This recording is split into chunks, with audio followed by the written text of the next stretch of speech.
Hello everyone. तो हम आज बात करने वाले खेसारी लाल यादव जी के एक बेहतरीन देवी गीत के बारे में, जो कि कल सुबह में इसको रिलीज़ किया गया था और फुल वीडियो सॉन्ग में।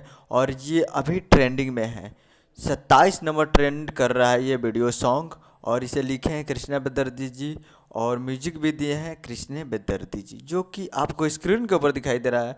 जिस गाने का टाइटल रखा गया है जागे लू तो भोर हो जाला, जो कि new new official video song release हो चुका है Blue Beat Bhojpuri YouTube channel पे। Blue Beat Bhojpuri YouTube channel पे फुल वीडियो सॉन्ग रिलीज हो चुका है और ये ट्रेंडिंग में है 27 नंबर पे। तो आप लोग जाइए और Blue Beat Bhojpuri YouTube channel पे फुल वीडियो सॉन्ग जाकर सुनिए और प्यार दीजिए। जागे लू तो भोर हो जाला, जाइए। और अभी तो ट्रेंड कर रहा है 27 नंबर पे, 24 नंबर पे आ गया होगा, लेकिन जाइए और देखिए कितने पे ट्रेंड कर रहा है। फुल वीडियो सॉन्ग जाकर सुनिए।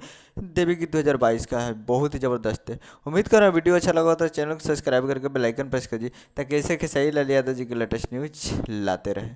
मिलते हैं अगले वीडियो में, तब तक के लिए जय हिंद, जय भोजपुरी।